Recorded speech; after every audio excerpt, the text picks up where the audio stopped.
Case नहीं, एक सफरनामा था। एक लंबे वक्त तक इस केस की जांच पड़ताल चलती रही। हमारा सामना इंसानी जज्बातों के ऐसे ऐसे पहलुओं से हुआ जिसे इस केस को इस दशक के सबसे शॉकिंग केसेस में से एक कहा जा सकता है।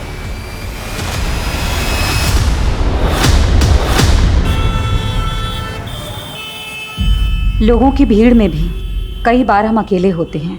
हम सबकी जिंदगी अलग हो सकती है, लेकिन हम सबके सुख दुख के किस्से तो शायद एक जैसे ही होते हैं। कोई अपने अतीत से लड़ रहा होता है तो कोई अपने वर्तमान से।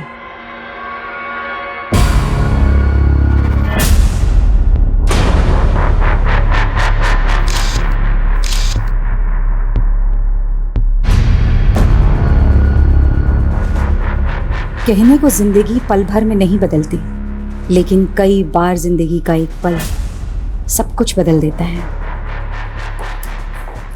विक्रम जी अंदर? हाँ जी अंदर है। ओके।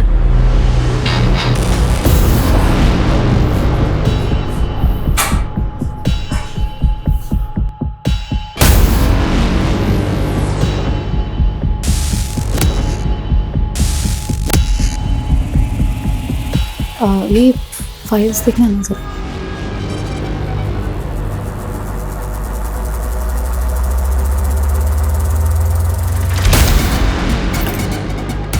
अरे आर यू ऑल राइट? जी ओके। जयंती, क्या हुआ? Nothing sir. सर एक सेकेंड। सर वो आदमी कौन था? पहले कभी नहीं देखा। He is my friend.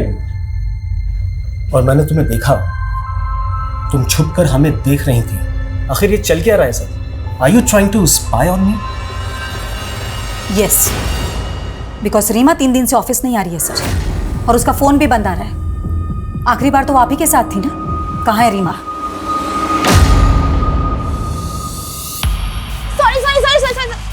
अरे क्या अर्पिता, इतना लेट? चल जल्दी कर, मूवी जाने के लिए लेट हो रहे हैं, जल्दी कर। मूवी? हाँ मूवी जाएंगे तो बहुत लेट हो जाएगा। मामा को क्या बहाना दूंगी? आज ट्यूसडे है ना, मंदिर का बोल दे। हाँ अर्पिता, मैं बस 15-20 मिनट में घर पहुंच रही हूँ बेटा, ठीक है? माँ, मैं कोचिंग से घर नहीं आ रही हूँ। वो हाईवे वाला मंदिर है ना, वहाँ जा रही हूँ अपने फ्रेंड्स के साथ। अरे इतनी दूर जाने की क्या जरूरत थी? माँ, एग्जाम के लिए मन्नत मांगी थी। मुझे बता देती ना बेटा, मैं साथ चल देती। माँ, मन्नत बताने से पूरी थोड़ी होती है। ठीक है, संभाल के आना। भैया हाईवे वाले मंदिर पे चलो।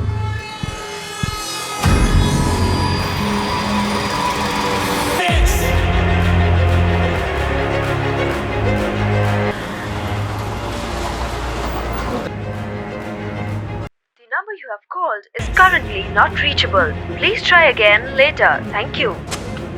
ये लड़की ना,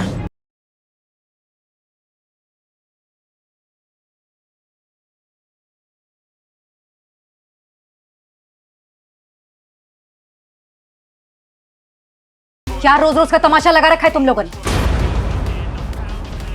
जब देखो तब लाउड म्यूजिक। आंटी आपको प्रॉब्लम क्या है? मेरे घर में कुछ भी करो, आपको क्या? जंगल में नहीं रह रहे हो, हाँ?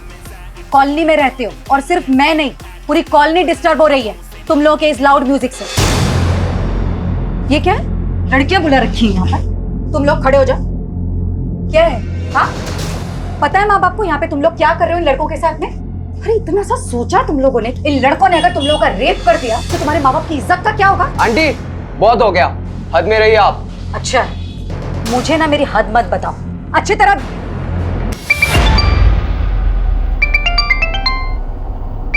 म्यूजिक कम करना। समझ में आ रही है बात? हेलो, आप किधर है? तू? मैं तो कब के घर पहुँच गई हूँ। इनफैक्ट आप कहाँ हो?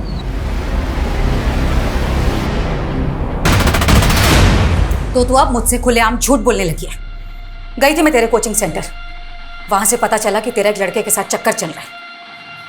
ओह, तो अब आप मेरी जासूसी करने लगी? ज्यादा बकवास मत कर अर्पिता। एक तो झूठ बोलती है, ऊपर से मुझ पर इल्जाम लगा रही है। हाँ बोला झूठ, क्योंकि आप मुझे मेरी लाइफ जीने ही नहीं देती हो। हर बार पढ़ो पढ़ो पढ़ो, लेकिन अब इस उम्र में मैं अपने फ्रेंड्स के साथ घूमने नहीं जाऊंगी तो कब जाओगी? हाँ अर्पिता, लेकिन तू एक लड़के के साथ अकेली बाहर गई थी, गई थी कि नहीं बोल? हाँ गई थी, तो इसमें बुराई क्या है? बॉयफ्रेंड है वो मेरा, और ज्यादा रोक टोक की ना तो एक दिन उसके साथ भाग के चली जाऊंगा। दुनिया ठीक से देखी नहीं तूने। अर्पिता, मैं जानती हूँ कि नाला तुम्हें बड़ा किया तुझे, और आज तू शर्म नहीं आती तुझे? नहीं आती शर्म, क्योंकि बचपन से लेकर आज तक मैं बस आपकी पाबंदियां ही सहती आई हूँ, लेकिन अब और नहीं, ठीक है? अर्पिता, अर्पिता,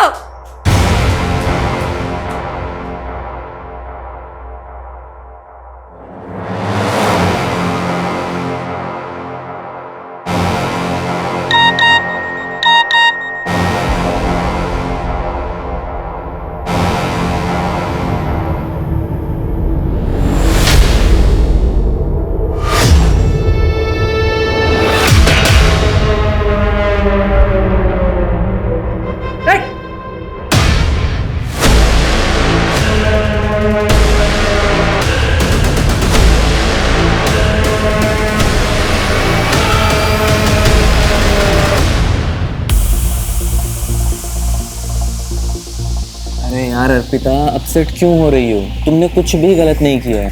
यार अगर आज मेरे पापा जिंदा होते ना तो मेरे साथ ऐसा बिल्कुल नहीं होता। Let's have a drink, okay? मैं नहीं करती ड्रिंक। अरे लेकिन अभी तुम्हें इसकी जरूरत है ना, तो पियो और सब कुछ भूल जाओ, ओके? अरे पियो यार, पियो। हाँ, शुरू में कड़वा लगेगा, अभी ठीक हो जाएगा। पूरा पियो।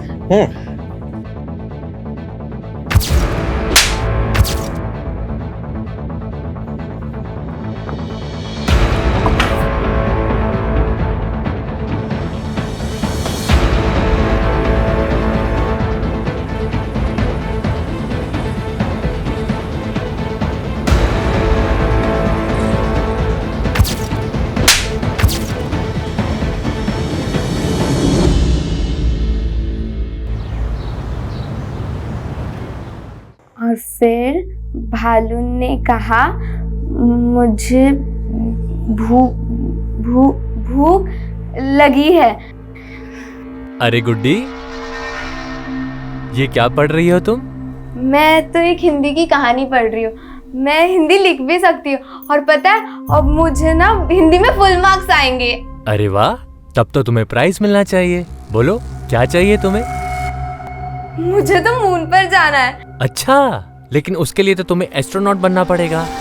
लेकिन मैं एस्ट्रोनॉट कैसे बनूंगी? उसके लिए तुम्हें बस एक छोटा सा टेस्ट देना होगा। कैसा टेस्ट?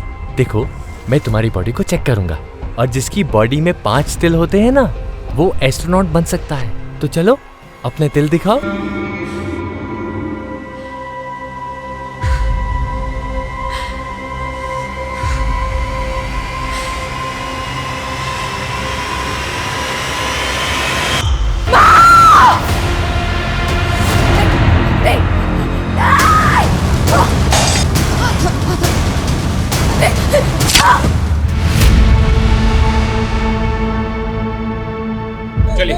चलिए हटिए साइड पर। चलो साइड।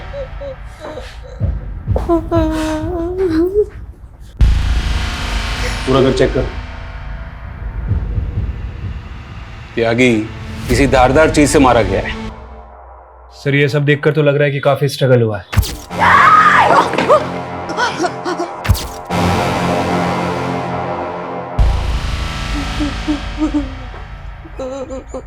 और कौन कौन है आपकी फैमिली में?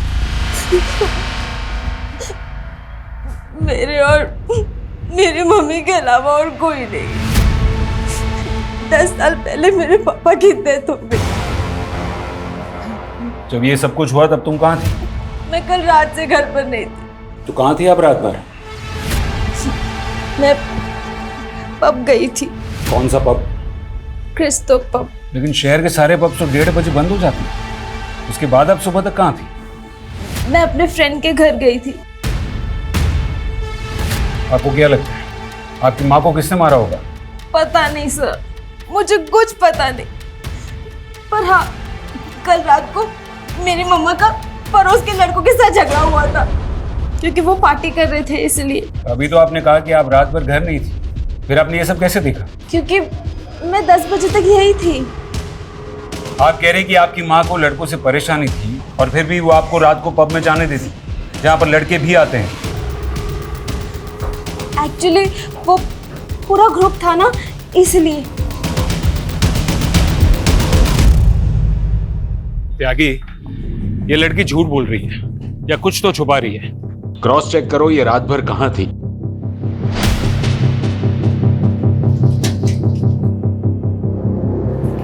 ये दोनों कहाँ हैं? पता नहीं सर, बहुत ही बिगड़े हुए लड़के हैं, दिन रात पार्टी करते थे। जयंती ने तो उनके मकान मालिक से भी शिकायत की थी कि वो घर खाली करा दे। त्यागी, वो मकान मालिक से इन लड़कों का नंबर निकालो।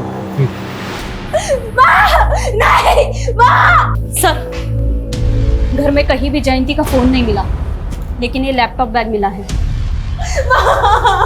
अर्पिता, तुम्हारी माँ का फोन कहाँ है? मुझे इस बारे में कुछ नहीं पता। कविता, तो क्या खूनी ने जानबूझकर जयंती का फोन गायब किया? इसका मतलब है फोन में जरूर कुछ ना कुछ है जो हमें खूनी तक ले जा सकता है।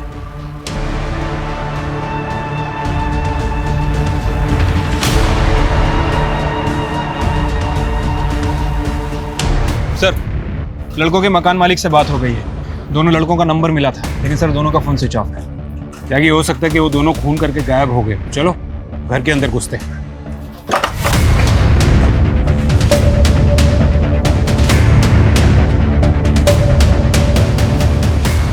घर चेक करो। सर, जाके फॉरेंसिक को बुलाओ और दोनों घर के फिंगरप्रिंट सैंपल ले लो और वो दोनों लड़कों की डिटेल निकालो और पता करो कि यहाँ पार्टी में दीपेश और राघव के साथ और कौन कौन मौजूद था। ठीक है सर।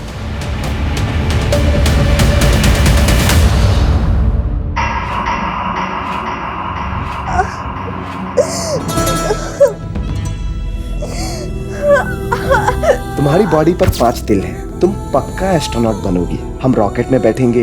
रॉकेट देखना है तुम्हें? गुड्डी, सो रही है बेटा? क्या हुआ? मुझे माँ की याद आ रही है, मुझे उनके पास जाना है। लेकिन गुड्डी, माँ तेरा ध्यान नहीं रख सकती, इसलिए मैं हूं ना, तेरी बड़ी बहन, तेरी माँ।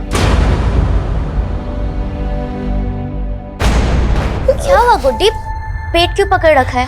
मेरा पेट दर्द हो रहा है। स्कूल में इसने जरूर कुछ उल्टा सीधा खाया होगा, पक्की बात है। आपको कैसे पता? आप तो ऑफिस से अभी आ रहे हैं ना?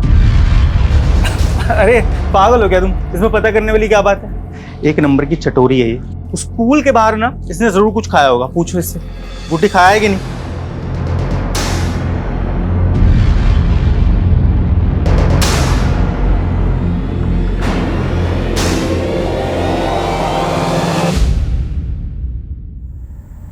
ये देखिए सर, ये दोनों पब में 11 बजे एंट्री करते हैं और 1:30 बजे वहाँ से बाहर निकलते हैं। ये लड़की जो नशे में धुत है, ठीक से चल भी नहीं पा रही। Right sir.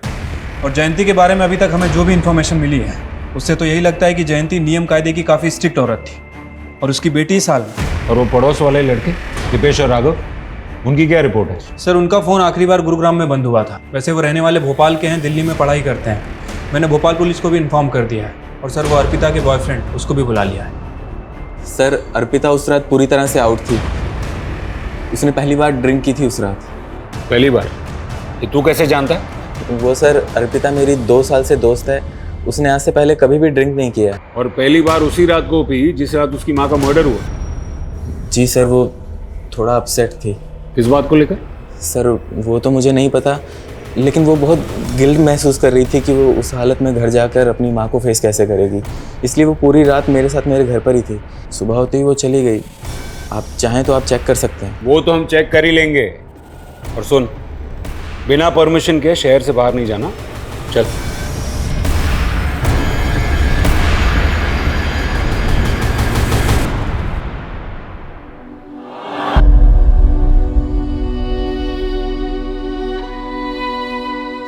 पता है, खुश रहना, मस्त रहना सबसे बेस्ट होता है। क्योंकि ना कभी किसी बात पे रोना भी आए ना तो हंसकर टाल दो, सारा स्ट्रेस गायब हो जाता है और दिमाग भी शांत हो जाता है। समझी?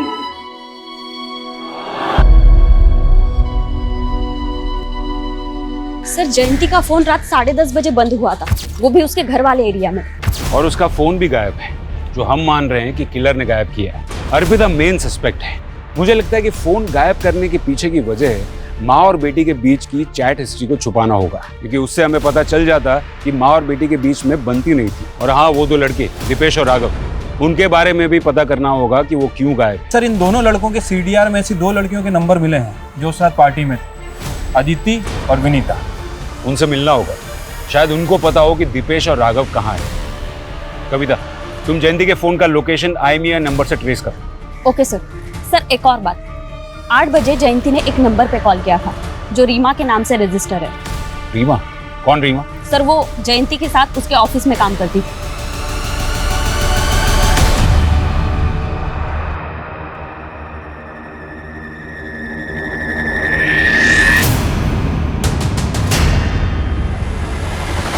क्या है? कौन हो तुम? मैडम, आए दिन पेट दर्द की शिकायत रहती है। मुझे लगता है ये पेट से है। क्या?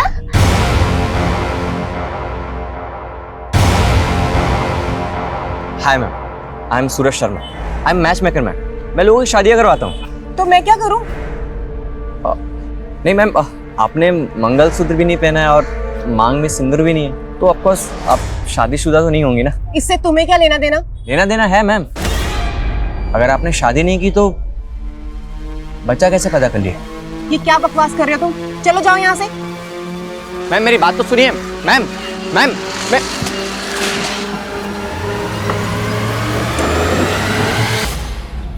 दीदी, ये पेट से क्या होता है?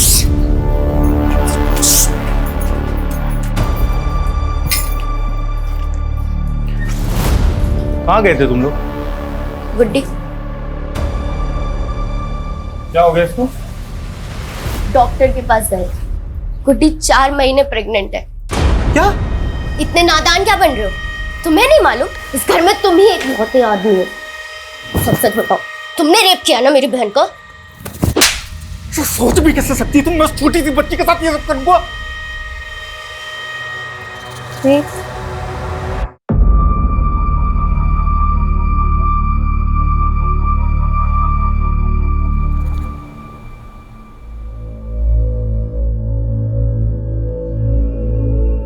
बेटा, 10 सालों में मैंने हमेशा यही चाहा कि मैं तुझे तेरे पापा की कमी कभी ना महसूस होने दूं, और आज भी यही कोशिश करती आ रही हूं कि तुझे दुनिया की सारी खुशियां दूं।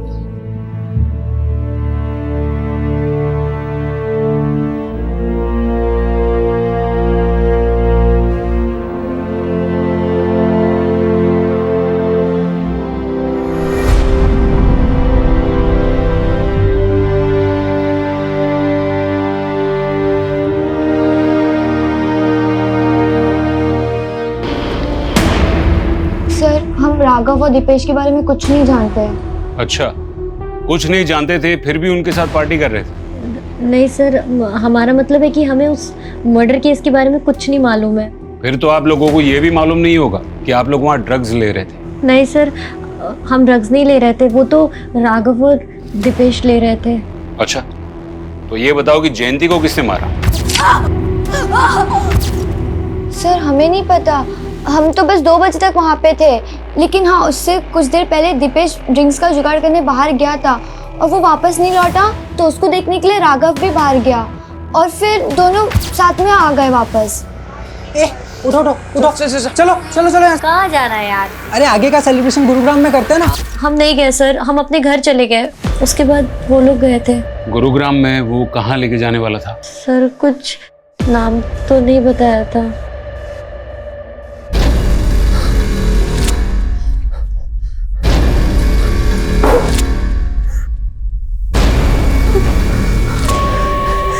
क्या चाहते हो तुम? क्यों लेकर आए हो मुझे यहाँ पर तुम? हाँ,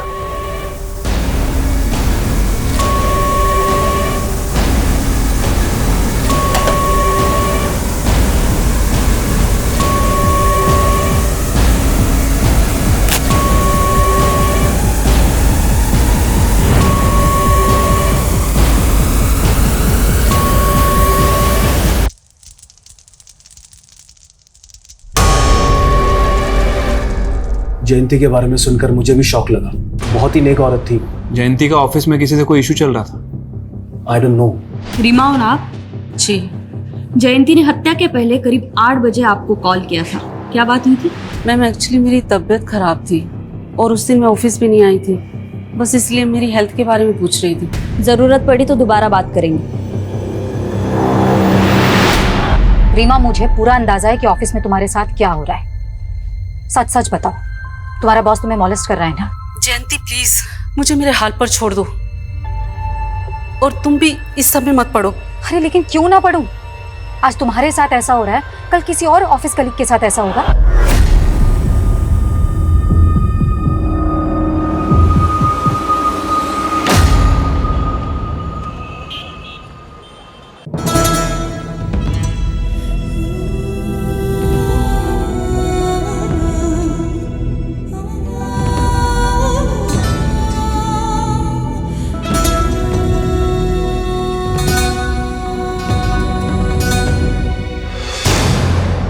और तुम ज्यादा भोले मत बनो। तुम अभी भी मुझ पे शक कर रही हो? जानती हो ना किसका पाप लेके घूम रही है वो पेट में? क्या करूं मैं तुम लोगों का? अबॉर्शन तो मैं भी करवाना चाहती थी ना अरविंद। अब डॉक्टर ने मना कर दिया तो मैं अपनी बहन को मार तो नहीं सकती ना। कम से कम जब तक उसकी डिलीवरी नहीं हो जाती चिक चिक करना बंद करो।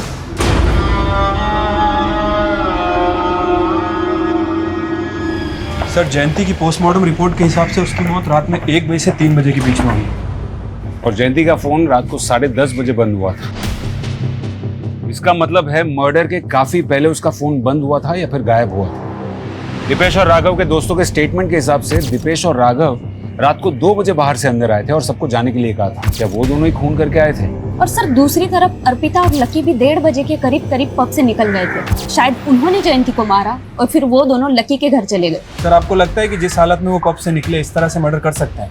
यागी, मुजरिम अगर शातिर होना तो हम वही देखेंगे जो वो हमें दिखाना चाहता है। अर्पिता का यूं पब से लड़खड़ाते हुए निकलना, ये पूरा का पूरा ड्रामा लकी और अर्पिता का हो सकता है ताकि उन पर किसी को शक न जाए। कविता, जयंती के घर से हमें लैपटॉप बैग मिला था, उसमें से कुछ मिला? हाँ सर, एक डायरी मिली है। लगता है जयंती अक्सर उसमें लिखा करती थी।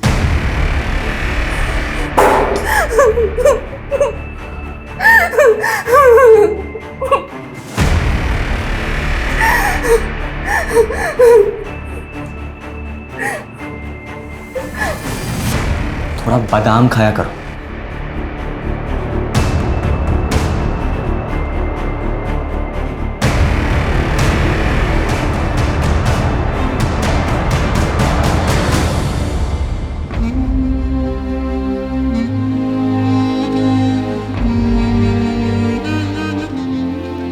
गुड्डी, ये लो दूध पी लो। नहीं दीदी, मुझे दूध नहीं पीना, उल्टी आती है मुझे। देखो, अब से तुम्हें अपना खाने पीने में ध्यान रखना होगा, ऐसे नहीं चलेगा बिल्कुल। ना ओह, तो खाना खाने से बच्चा हेल्दी होगा? कोई जरूरत नहीं है इस पाप के लिए ममता दिखाने की। तुझे मालूम भी है कि तुझे कितनी तकलीफ होगी? डिलीवरी के टाइम पर जान तक का खतरा होता है और मैं तुझे खोना नहीं चाहती गुड्डी। अरे दीदी, मुझे कुछ नहीं होगा। लेकिन दीदी, ये पाप क्या होता है? आप इस बच्चे को ऐसा क्यों कह रहे हो? मैंने तो पढ़ा था कि बच्चे भगवान का रूप होते हैं। मैंने अपनी ये हिंदी की किताब में पढ़ा था। तू भी तो बच्ची है, लेकिन भगवान को तेरे पे तो तरस नहीं आया। पर दीदी, मुझे जानना था कि बच्चा टमी से बाहर कैसे आएगा? जब बाहर आएगा तो पता चल जाएगा। बताओ ना दीदी, कैसे आएगा बाहर? जब बच्चा बाहर आएगा तो वो जोर जोर से रोएगा, तो तुझे पता चल जाएगा। अच्छा, वो रोएगा मतलब उसको दर्द होगा? तुझे अब भी उसके दर्द की पड़ी है? तुझे कितना दर्द होगा पता भी है? मतलब मुझे भी दर्द होगा? हाँ, पर जब बच्चा पैदा हो जाएगा तो दर्द ठीक हो जाएगा और तुझे कुछ भी नहीं होगा।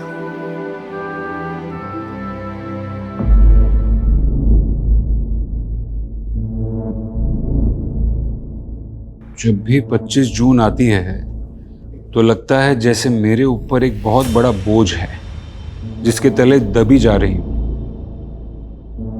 10 साल पहले 25 जून को क्या हुआ था? मेरे पापा की डेथ हुई थी उस दिन। तो तुम्हारी माँ ने उनकी डायरी में ऐसा क्यों लिखा था कि 25 जून को उनका कोई बोझ उतर गया था? सर मैंने उनकी डायरी कभी नहीं पढ़ी। नाम क्या था तुम्हारे पापा का? राजू। तुम्हारी मम्मी और पापा के बीच रिश्ता कैसा था? वैसे तो वो दोनों एक दूसरे से बहुत प्यार करते थे सर, लेकिन उनके बीच हमेशा झगड़ा होता रहता था। किस बात को लेकर? मेरे पापा का एक पैर काम नहीं करता था और वो एक छोटी सी फैक्ट्री में काम करते थे। उन्हें बिल्कुल अच्छा नहीं लगता था कि माँ उनसे ज़्यादा कमाती है। उन्हें माँ से कॉम्प्लेक्स था। इसी फ्रस्ट्रेशन में उन्होंने शराब पीना शुरू कर दिया। लेकिन पापा बहुत अच्छे थे, माँ उन्हें समझ ही नहीं पाई। तुम्हारे पापा की डेथ कैसे हुई? हार्ट अटैक आया था उनको। तुम्हारे बाकी कोई रिश्तेदार नहीं दिखे? ना तुम्हारी मम्मी की तरफ से ना पापा की तरफ से? मेरी माँ की तरफ से कोई नहीं था सर। माँ एक लौती बेटी थी और मैंने अपने नाना नानी को कभी नहीं देखा। बहुत पहले उनकी डेथ हो गई थी। और पापा की तरफ से? मेरी दादी थी, पर जब मैं 7 साल की थी तभी उनकी डेथ हो गई और पापा का भी कोई भाई बहन नहीं था। सर मुझे तो लग रहा है ये अर्पिता कोई भी बात सही से नहीं बता रही। शायद वो चाहती ही नहीं कि उसके रिश्तेदार सामने आए और वो उन दोनों माँ बेटी के खराब रिश्तों के बारे में बता के उस पर शक जताए। कविता, अगर उसके माँ बाप के कोई रिश्तेदार हैं भी तो उनका तो पता लग ही जाएगा। जयंती के सीडीआर रिपोर्ट में मौजूद हर एक नंबर की डिटेल निकालो। जयंती के सोशल मीडिया अकाउंट्स भी चेक करो। मैं ये जानना चाहता हूँ कि जयंती ने अपनी डायरी में ऐसा क्यों लिखा था कि 10 साल पहले उसके पति के मौत वाले दिन उसके सर का बोझ उतर गया था। क्या जयंती के पति की मौत के पीछे कोई राज छुपा था? राजू छोड़ो मुझे, छोड़ो मुझे राजू, राजू। अर्पिता, अर्पिता तेरे पापा को अटैक आया, मैं डॉक्टर को लेके आती हूँ। हाँ तू ध्यान रखना।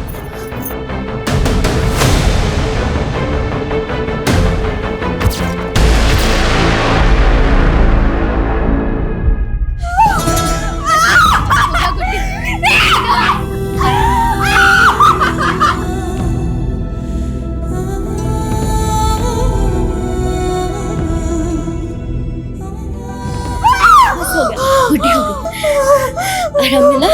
हाँ बेटा, गुड्डी ठीक है? दीदी, अब बच्चे की रोने की आवाज क्यों नहीं आ रही?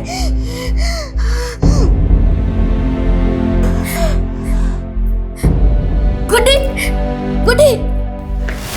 सर, राघव के एक दोस्त से पता चला है कि राघव और दीपेश गुरुग्राम के एक घर में है।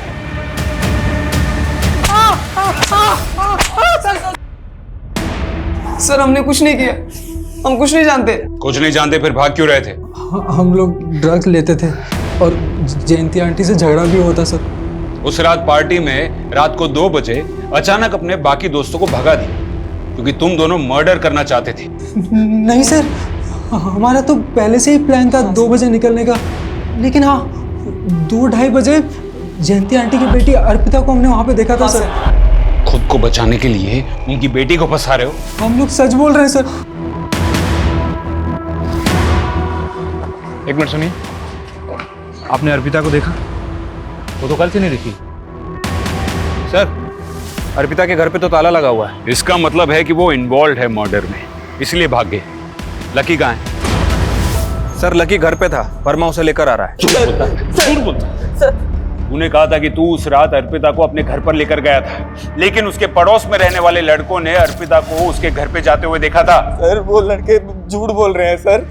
सर मुझे लगता है कि उन लड़कों ने ही अर्पिता को कहीं गायब किया है ताकि वो आपसे ये झूठ बोल सके सर। आप मेरी बात पे यकीन कीजिए सर। त्यागी, ना तो हम ये दीपेश और राघव का भरोसा कर सकते हैं और ना ही लकी का। राइट सर, अर्पिता ही हमारी प्राइम सस्पेक्ट है, लेकिन अभी तक वो गायब है सर। ये अर्पिता का फोटो सर्कुलेट करो। ठीक है सर।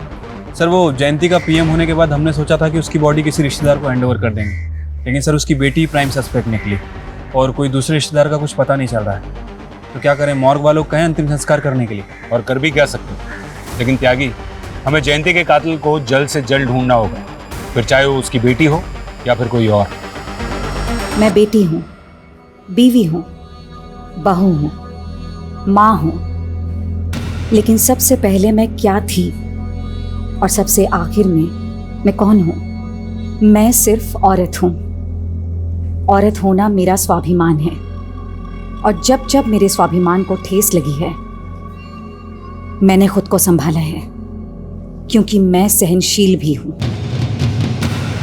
सर, जयंती का सोशल मीडिया अकाउंट चेक कर रहा था। ये देखिए, एक अकाउंट मिला है। अरविंद सिंह। सर, जयंती इस अकाउंट को काफ़ी फॉलो करती थी। इनफैक्ट इसके बहुत सारे पोस्ट को लाइक भी किया है।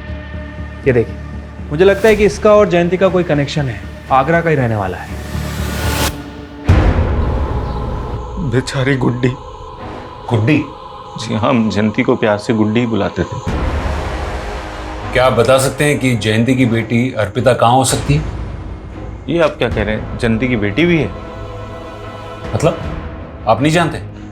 देखिए, दरअसल मैंने और सुजाता ने गुड्डी की शादी के बाद से उससे दूरी बना ली थी। कौन सुजाता? जी, गुड्डी की बड़ी बहन, मेरी स्वर्गवासी पत्नी, उनका नाम सुजाता था। अरविंद जी, ऐसी क्या वजह थी जो आप लोगों ने जयंती से रिश्ता तोड़ दिया? उसका दुर्भाग्य, उसका अतीत। 12 साल की मासूम। 12 साल की उम्र में बलात्कार? कौन था वो? मुरादाबाद के बहुत रसूखदार लोगों के 2 बदमाश बेटे थे। आप दोनों ने उन 2 लड़कों के खिलाफ कोई पुलिस कार्रवाई भी नहीं की? उन दोनों के अब्बू बहुत ताकतवर लोग थे साहब। मैं और सुजाता अगले दिन उसके अब्बू के पास गए उसकी शिकायत लेकिन अगले ही दिन वो दोनों गुंडे हमारे घर में घुस पड़े।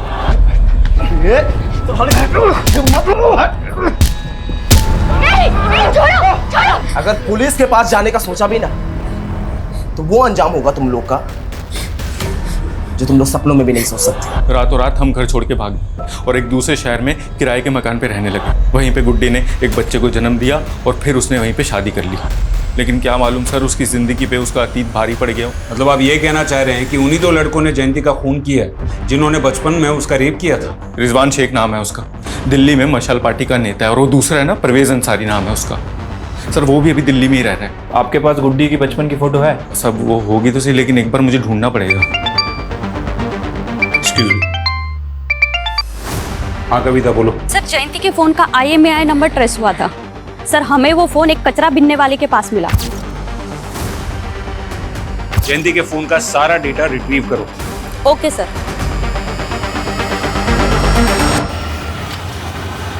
सर, ये रिजवान शेख पॉलिटिकल लीडर है और Parvez Ansari income tax department में डिप्टी डायरेक्टर।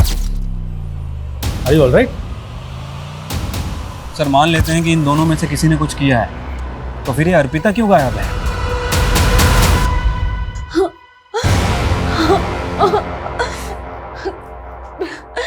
प्लीज छोड़ो मुझे। ये देखिए सर, ये जयंती के पड़ोसी का वीडियो है।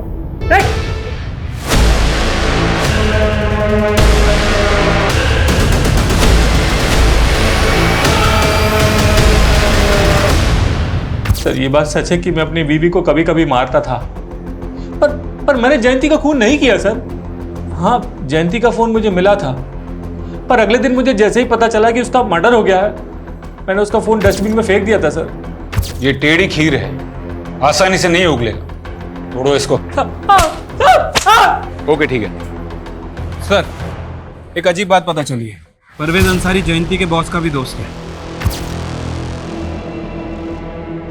सर, परवेज अंसारी को मैं सिर्फ 10 साल से जानता हूं और आप मुझसे 28 साल पहले की बात कर रहे हैं। 28 साल पहले परवेज अंसारी और रिजवान शेख ने, वो भी कई महीनों तक, इसको जानते हैं?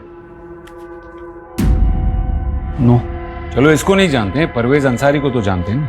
इसका मतलब आप रिजवान शेख को भी जानते होंगे। सर, बड़े नेता है, मैं क्या सभी जानते हैं। हाँ, परवेज ने एक बार बताया था कि वो उनके बचपन का दोस्त है। और आप उन दोनों के दोस्त। इसका ये मतलब है कि जयंती के मर्डर में उन दोनों के साथ आप भी इन्वॉल्व हैं। सर, क्या कुछ का कुछ बोलते चले जा रहे हैं? कोई सबूत है आपके पास? जल्दी दिखा देंगे। कौन है ये? आपके मुरादाबाद की है, गुड्डी उर्फ जयंती। इसके जीजा जी का कहना है कि 28 साल पहले आपने इसका रेप किया था। इंस्पेक्टर, क्या तू जानता नहीं एक ईमानदार नेता के छवि पे दाग लगाने का हर्ज क्या होता है? 2 मिनट नहीं लगेंगे, सस्पेंड हो जाओगे। सर, हम तो ईमानदारी से अपना काम कर रहे हैं, और वो कहते हैं ना कि भले ही देर लग जाए लेकिन सच की जीत जरूर होती है। जय हिंद। सर, माना कि ये दोनों बहुत शातिर हैं, लेकिन कहीं ऐसा तो नहीं कि जयंती के मर्डर को हम 28 साल पुराने वाले केस से जोड़ के गलती कर रहे हैं? मैं जानता हूँ जयंती के मर्डर में उसकी बेटी समेत और भी सस्पेक्ट्स हैं, लेकिन जो गुड्डी के साथ 12 साल की उम्र में हुआ, तो एक पुलिस ऑफिसर के नाते ये मेरा फर्ज बनता है कि मैं उस केस को भी सही अंजाम दूँ। त्यागी, जयंती ने आखिरी बार रीमा को कॉल किया था, जो उसके साथ उसकी ऑफिस में काम करती थी। ये रीमा से जयंती के बॉस के बारे में दोबारा बात करो, शायद कोई क्लू मिल जाए। ठीक है सर। सर, एक अजीब चीज पता चली। पिछले 2 महीनों में 3 जयंती नाम की औरतें दिल्ली से अबडक्ट हुई। पिछले 2 महीनों में 3 जयंती नाम की औरतें दिल्ली से अबडक्ट हुई। क्या कह रही हो? हाँ सर, ये देखिए, जयंती सिन्हा, जयंती मलिक और जयंती कपूर। सर, ये तीनों अबडक्शन एक हफ्ते के फासले पर हुए हैं। और सर, हमारे यहाँ जयंती चौहान का मर्डर हुआ है। ये तीनों औरतों के साथ क्या हुआ? सर, तीनों किडनैपर के चंगुल से निकल आए, तीनों जिंदा है। सर, इन्होंने किडनैपर का एक स्केच भी बनवाया है, ये देखिए।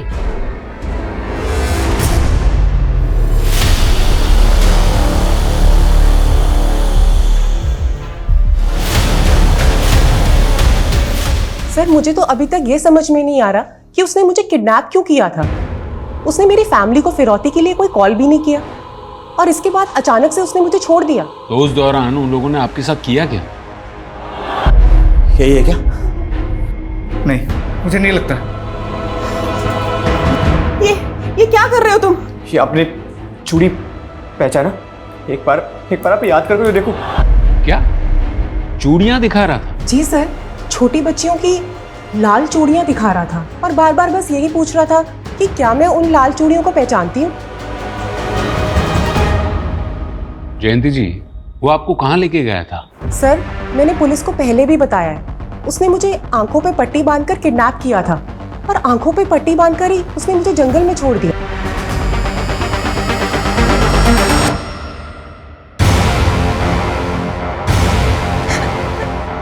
प्लीज मुझे छोड़ दो।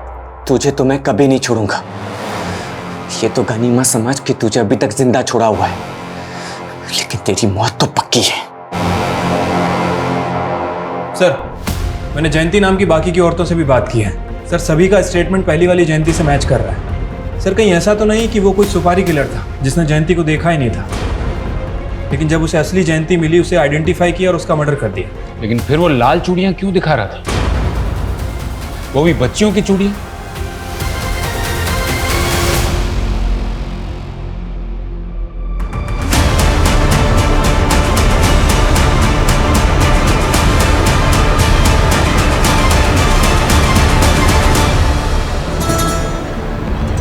हाँ सर, बचपन में गुड्डी हमेशा लाल चूड़ियाँ पहना करती थी। उसे लाल चूड़ियाँ बहुत पसंद थी, लेकिन जब दानिश भाई के घर से हम निकले थे तो उसकी चूड़ियाँ वहीं छूट गई थी। कौन दानिश? सर, दरअसल बच्चा पैदा होने के बाद मैं, सुजाता और गुड्डी हम तीनों फरीदाबाद में शिफ्ट हो गए थे। दानिश भाई के घर पे किराए पे रहने लगे थे। मेरे गोलू, अरविंद जी, अरे अस्सलाम वालेकुम। नमस्ते, आइए ना। अरे वो किराया। हाँ, सुजाता। अरे कितना प्यारा बच्चा है, माशाल्लाह माशाल्लाह। कितनी उम्र है बच्चे की? अभी 1 साल का हुआ है, मेरा बेटा है। अरे वाह वाह वाह वाह। ये रेंट। शुक्रिया। चलिए, दोबारा आइएगा जरूर। हाँ हाँ। जीजू, आपने ऐसा क्यों कहा कि ये आपका बेटा है? ये तो मेरा बेटा है ना। गुड्डी, तुझे कितने बार समझाया ना कि तू बिना शादी किए माँ बनी है, और वो भी इतनी सी उम्र में। भूल से भी किसी को ये मत कहना कि ये तेरा बेटा है, समझी?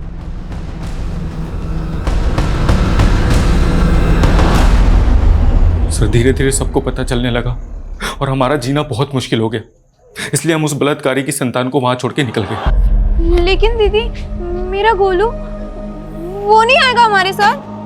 गुड्डी, गोलू की तबीयत खराब थी ना, तो वो मर गया। अगर हम गुड्डी से झूठ ना बोलते तो उस बच्चे का साया हर जगह हमारी बदनामी करवाता। कहाँ छोड़ा था बच्चे को? दानिश भाई के घर पे, जहाँ उसकी चूड़ियाँ छूटी थी।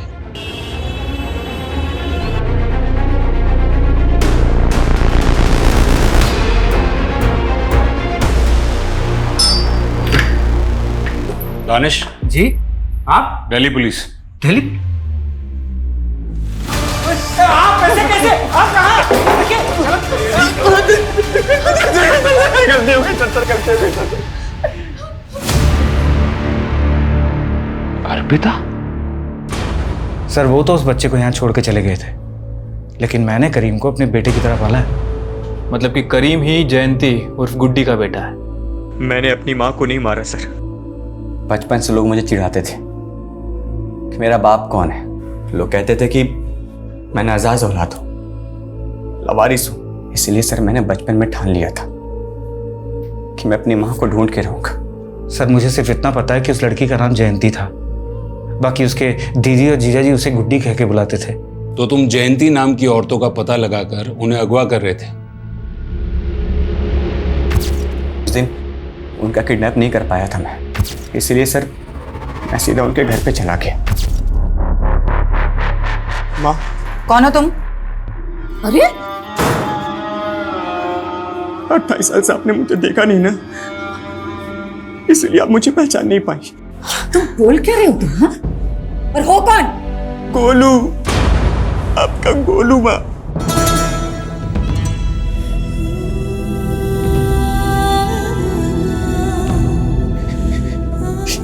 ये आपकी चूड़ी दानिश अबू ने दी है।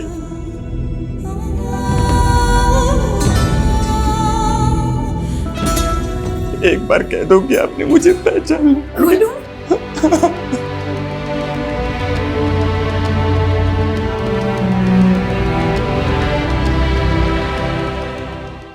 तो मारा क्यों? सर मैं क्यों मारूंगा, बल्कि उन्होंने तो मुझे अपना लिया था। हाँ बस मेरे असली बाप के बारे में उन्होंने कुछ भी नहीं बताया, लेकिन मुझे मेरी माँ मिल गई थी। ये खुशखबरी सुनाने के लिए मैं अपने अब्बू के पास जा ही रहा था कि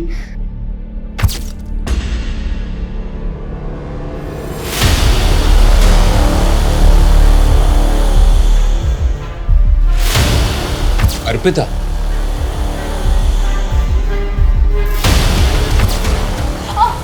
अर्पिता, अर्पिता, तू पी कर आ रही है? मुझसे क्या पूछते हो? आप जवाब दो। इतनी रात को उस लड़के के साथ क्या कर रही थी? बदतमीज, तू जानती भी है कौन है वो? फिर से थप्पड़ मारा, फिर से हाथ उठाया। पापा को भी ऐसे ही मारा था ना? वो एक एक्सीडेंट था अर्पिता। शराब के नशे में ना वो मुझे मारना चाहता था। झूठ बोल क्या तू? झूठ बोलती है, झूठ बोलती है ये औरत, झूठ बोलती है। झूठी है तू। ये क्या कर रही है तू? अर्पिता, लकी जानता था ना कि मर्डर तुमने किया है? हाँ सर, वो मुझसे प्यार करता था। मुझसे बहुत बड़ी भूल हो गई सर। मुझे नहीं पता था कि मेरी माँ बचपन से इतना सब सहती आ रही है। इतने सालों से मैं अपनी माँ के लिए वेट कर रहा था सर, और मिला भी तो सिर्फ एक दिन। हाँ मुझे अर्पिता पे शक था कि उसी ने कुछ किया, इसलिए मैंने उसका अपहरण किया था सर। लेकिन चाहकर भी मैं उसे मार नहीं पाया सर। आप ही बताओ कैसे मारता? आखिर थी तो मेरी बहन ना।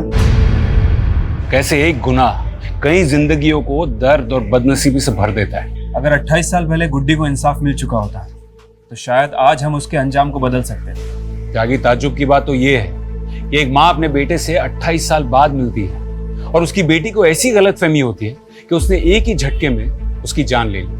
लेकिन सर गुड्डी उर्फ जयंती, उसका इंसाफ अभी तक अधूरा है। उसके रेपिस्ट अभी तक बाहर घूम रहे हैं। अगर सर हम कोर्ट से परवेज और रिजवान के डीएनए टेस्ट का ऑर्डर ले लें तो करीम से उसका डीएनए मैच करके पता चल जाएगा कि उसका असली बाप कौन है। लेकिन त्यागी, रेप विक्टिम भी जिंदा नहीं है। सिर्फ गुड्डी के जीजाजी के बयान पर कि परवेज और रिजवान ने उसका रेप किया था, मुझे नहीं लगता है कि रेप विक्टिम की गैर मौजूदगी में उन पे कोई केस बनेगा। कोर्ट पहली सुनवाई में अपना केस डिसमिस कर देगा। मतलब सर 28 साल के बाद भी गुड्डी को इंसाफ नहीं मिलेगा। सर, रीमा ने नया बयान दिया है। रीमा का कहना है कि उसका बॉस विक्रम उसे मोलेस्ट करता था। सर, विक्रम ने अपने दोनों दोस्त रिजवान और परवेज के साथ मिलकर उसे एक फार्म हाउस पे ले जाकर फोर्स सेक्स के लिए मजबूर किया। लेकिन सर, रीमा कोर्ट में बयान देने के लिए रेडी है। तो अब हमें परवेज और रिजवान की डीएनए टेस्ट की परमिशन मिल जाएगी। सच्चाई जितना छुपा लो, एक ना एक दिन तो बाहर निकल ही आता है।